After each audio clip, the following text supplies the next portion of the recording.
나이가 들고 은퇴하게 되면은 누구나 다 만성질환 하나씩은 이제 흔히 보게 되는데요. 나이가 높아질수록 그 가지고 있는 확률이 높아집니다. 최근에 글로벌 원격 진료에 대한 논의가 되고 있는데 이것들이 어떻게 되고 있는지 또 그리고 그것의 전망을 하나씩 살펴보도록 하겠습니다. 먼저 맥킨지 보고서의 원격 의료의 글로벌 트렌드를 살펴보고요. 우리나라의 코로나 시대 국내 현황을 인제대 백경희 교수 논문을 통해서 보고 끝으로 50 플러스 세대의 만성질환 그리고 은퇴 생활에 대한 그러한 단상과 시사점을 알아보도록 하겠습니다. 안녕하세요. 저는 시니어 라이프 비즈니스를 연구하는 최학입니다. 60세 이상에서는 63% 정도가 만성질환을 겪고 있습니다. 우리가 누구나 잘 아는 만성질환이라고 할 때는요, 고혈압, 당뇨 이런 것들이 비중이 높게 되고요. 또 50대라고 하더라도 약 27% 정도는 만성질환을 겪게 됩니다. 그리고 건강수명이라고 할 수 있는 73세 정도가 되면 만성질환을 누구나 다 겪게 되면서 드시는 약 봉지가 늘어나는 그런 현상을 볼 수 있을 겁니다. 그런데 이렇게 만성질환인 경우에 병원을 자주 가게 되는데 여기에 대해서 코로나 시대 특히 비대면하면서 이런 원격 의료라는 것이 등장을 했습니다. 맥킨지 보고서에 의하면요.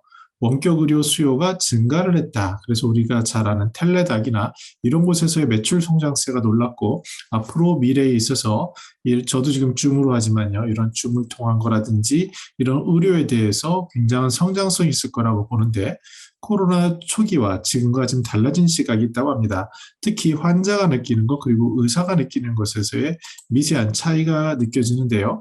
원격 의료가 시작되던 초기에는 한 절반 정도가 그래도 이왕이면 둘 다 가능하지만 이왕이면 비대면을 선호한다라고 얘기했던 것이 최근에는 의사들 사이에 이 비중이 38%로 줄어들게 되면서 약 13% 정도는 가급적이면 대면으로 하면 좋겠다라는 그런 결과가 나왔습니다. 구체적인 내용을 보니까 원격 의료에 있어서 환자들은 이 편리하다라는 것에 대해서 높은 평가를 주는 것 같습니다. 한 60% 정도고요. 이거에 대해서 의사들은 약 36% 정도 편하다라고 하는데 여기에는 아무래도 미리 준비해야 될 것, 특히 소통을 하면서 발생하는 이슈들, 이런 여러 가지에 대한 것들이 맞물려 있는 것 같습니다. 그럼에도 한 가지 한 분야 만성 질환에 대해서는 치료가 적절하다라고 보는 그런 경우가 높다라고 합니다. 즉 의사 선생님들의 약 절반 이상은 만성 질환인 경우에는 원격 진료를 하는 것도 나쁘지 않겠다 이런 생각이 높은 편이라고 하는 것을 자료를 통해서 알 수 있습니다. 나이별로도 보니까요, 외국 사례에 그 원격 진료를 직접 경험한 비율, 그것과 또 이것을 하면 좋겠다라는 비율을 살펴봤을 때 아무래도 기술적인 면이 있다 보니까 젊은 층에서 조금 더 그러한 원격 진료를 경험자가 많고요. 그러나 나이 드신 분들도 이것을 하면 좋겠네라는 그런 니즈가 숨어 있는 것을 그 차이를 조금씩 볼 수 있습니다. 의사 선생님의 경우에 원격 의료에 대해서 하루에 한 두어 시간 정도는 할애하면 좋겠다라는 정도의 그 접목 가능성을 두고 있습니다.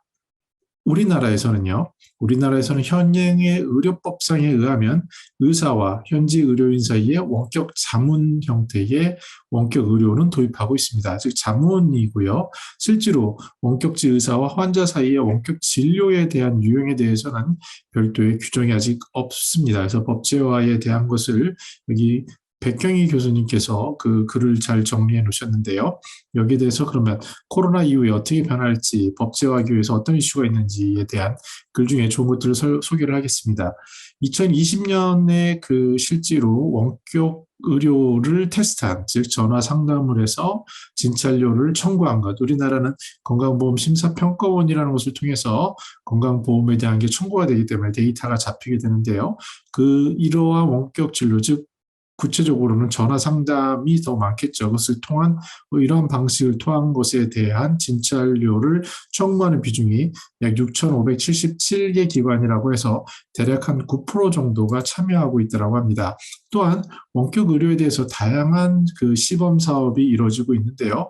특히 규제 특례 지역이라든지 항상 어떤 문화예술 쪽에서도 나타나는데 의료취약지라든지 노인 요양시설, 교정시설 이런 곳에서의 테스트 그리고 또한 사업으로서 하는 것들, 커뮤니티 케어 테스트 이런 것들이 이루어지고 있고 주목할 부분은 보건소를 중심으로 한 모바일 헬스케어 그리고 병문 건강관리 이런 시스템 같은 거를 볼 수 있겠습니다. 즉 예방을 통해서 만성질환도 관리하겠다라는 그런 것이 있고요. 특히 대형 병원에 쏠리는 것을 지역사회로 돌리겠다는 게 있지만 현재는 여러분들도 아시다시피 코로나에 대한 대응이 너무 벅차기 때문에 이런 것이 중단되어 있긴 하지만 이러한 테스트들은 그 다방면으로 진행되고 있고 검토되고 있는 것을 알 수 있습니다.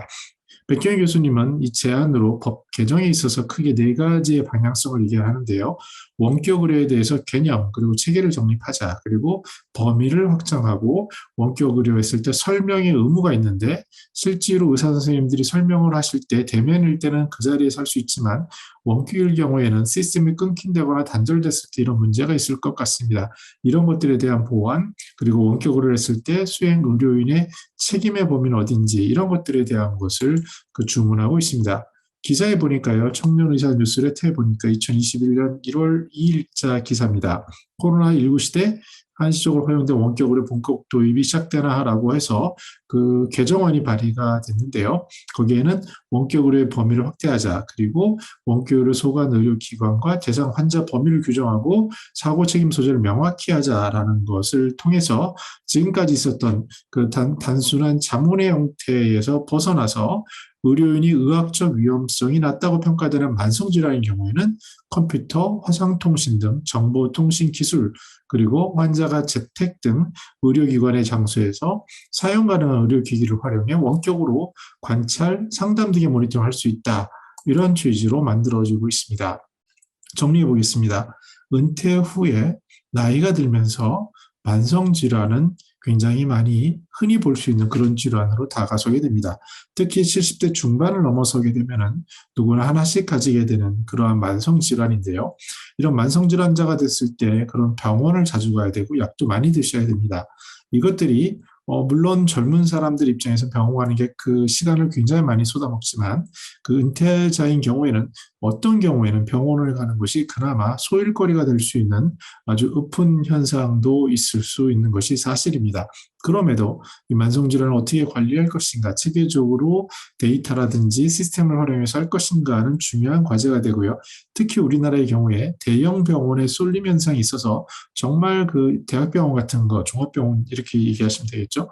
그쪽에서 처리해야 될 중태장 것들조차도 일반 단순 문의자들이 많기 때문에 여러 가지 그 건보 체계에서 우선순위를 두고 이걸 어떻게 쏠림을 막을 것인가, 또한 나아가서 지역의 그 마을 주치라는 개념 또는 보건소를 활성화하는 개념으로 어떻게 그 의료 체계를 효율화할 것인가에 대한 논의가 심도 있게 이루어지고 테스트되고 있습니다. 더 나아가서 환자들의 경우에 특히 지방에 계시는 분의 경우에는요. 서울에 올라오셔야 되고 또 서울에 올라오셔서 내려가시는 것보다는 또 숙박을 하는 아주 불편한 일이 굉장히 많은 것이 현실입니다. 그래서 이러한 것들에 대한 것들 더 나아가서 스마트와 대면과 비대면의 조합이라든지 더 나아가서 지금 이제 코로나 때 자가 진단, 뭐 재택 치료 이런 것들을 하면서 조금씩 맛을 봤지만 사람들이 평상시에 어떻게 나를 관찰하고 그것을 리포팅하고 어떻게 의료 체계를 만들 것인지에 대한 테스트들, 특히 외국에서 보신 것처럼 건강 예방에 대한 솔루션들, 민간 기업에서는요 보험의 경우에 혜택을 주는 것들도 시도되고 있고 건강에 대한 관심이 높아지고 특히 보험사 입장에서는 그 사고율을 낮추기 위해서는 예방하는 부분이 더 중요해지게 되죠. 그래서 이런 것들이 맞물리면서 점차 원격 의료는 코로나 시대에 중요한 이슈가 되었고 앞으로 여기에 남은 그 경험들이요 사라지는 것이 아니라 앞에서 보신 것처럼 병행하는 구조로 가게 될 겁니다. 이것이 준 혜택은 건강에 대해서 질이 더 높아질 수 있고 특히 시간 자원에 있어서 굉장히 왔다 갔다 하는 그리고 이러한 뭐 기다리는 대기 시간 이런 것들에 대한 것들을 상당히 줄여줄 것으로 기대가 됩니다. 다만 환자들 입장에서 의사 선생님을 만나고 간호사 선생님을 만나서 소통하는 그 경험에 의미를 두는 경우도 있을 수 있습니다. 그래서 그러한 대면에서 주는 심리적인, 정서적인 안정감, 그리고 그 속에서 느끼는 어떻게 보면 이것도 하나의 그 자신의 삶에 있어서 중요한 일이기 때문에 그 삶에서 차지하는 비중, 이런 것들을 어떻게 더 나은 예방하고 더 긍정적인 것으로 변화할 수 있을지 이러한 것들, 특히 이제 대면 사회가 줄어드는 것이 아닌가라는 이런 여러 가지 고민들 사이에서 은퇴자들은 당신의 건강을 지키기 위해 그 시간이나 의료나 이런 부분에 있어서 더 효율적이되 사람 중심 또 사람의 향기를 맡을 수 있는 그런 것들을 기대하지 않나 조심스럽게 생각을 해봅니다. 저는 더 나은 스며삶 공동체를 연구합니다. 감사합니다.